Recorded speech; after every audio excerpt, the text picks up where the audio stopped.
Setelah penyerangan malam itu, yang membuat Paman MA hampir tewas, Paman MA akhirnya berhasil selamat setelah operasi selama berjam-jam. Saat sadar, dia langsung mengatakan kepada tangan kanannya bahwa serangan tadi malam bukanlah ulah geng musuh, melainkan orang asing yang secara acak menjadikannya korban. Dia kemudian menuliskan nomor plat mobil si pelaku di secari kertas, dan memerintahkan anak buahnya untuk segera mencari mobil itu. Di saat yang sama, seorang polisi bernama Xiao Shuai datang ke rumah sakit untuk menyelidiki kejadian itu. Dari Xiao Shuai, Paman MA baru mengetahui bahwa pelaku yang menyerangnya adalah pembunuh berantai. Xiao Shuai telah lama menyelidiki kasus ini, di mana metode pembunuhannya adalah dengan menabrak mobil targetnya sebelum menyerang mereka secara acak. Sebagai satu-satunya korban yang berhasil selamat, Xiao Shuai meminta Paman MA bekerja sama dalam penyelidikan. Namun, Paman MA hanya tertawa dan menolaknya, berkata bahwa tadi malam dia hanya kepleset. Setelah mengusir Xiao Shuai, Paman MA menggunakan ingatannya untuk membuat sketsa wajah pelaku, dan memerintahkan semua anak buahnya untuk mulai mencari. Sementara itu, pembunuh berantai itu masih terus beraksi di kota. Tak butuh waktu lama, anak buahnya menemukan mobil pelaku.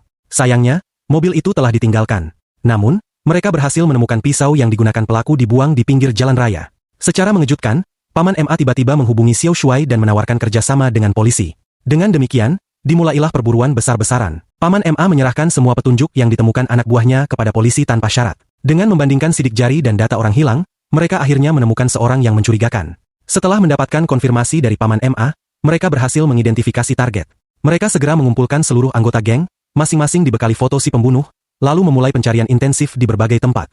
Setiap perkembangan dilaporkan kepada Paman MA dan Xiao Shuai. Namun, di tengah pencarian yang berlangsung selama 24 jam tanpa henti, Paman MA dan Xiao Shuai memutuskan untuk beristirahat sejenak di pinggir jalan. Saat itu, mereka memberi payung kepada seorang gadis kecil yang sedang menunggu bus dan kehujanan. Tanpa mereka sadari, di dalam bus yang dinaiki gadis itu, ada seorang pembunuh berantai yang sedang mereka cari.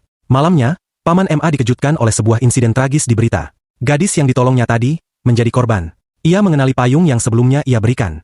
Dengan kemarahan yang membara, Paman MA segera memerintahkan seluruh tim untuk bergerak. Baik pihak dunia bawah maupun kepolisian mengerahkan semua sumber daya yang mereka miliki untuk melakukan pencarian besar-besaran.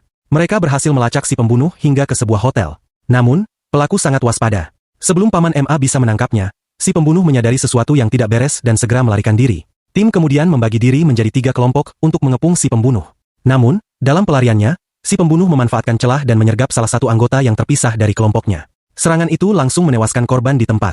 Saat Paman MA menemukan rekannya sekarat, pria itu menggunakan napas terakhirnya untuk menunjukkan arah pelarian si pembunuh. Paman MA bersumpah akan menangkap si pembunuh dengan tangannya sendiri. Jejak darah membawanya ke sebuah kotak KTV, tempat ia menemukan 2 gadis menangis ketakutan.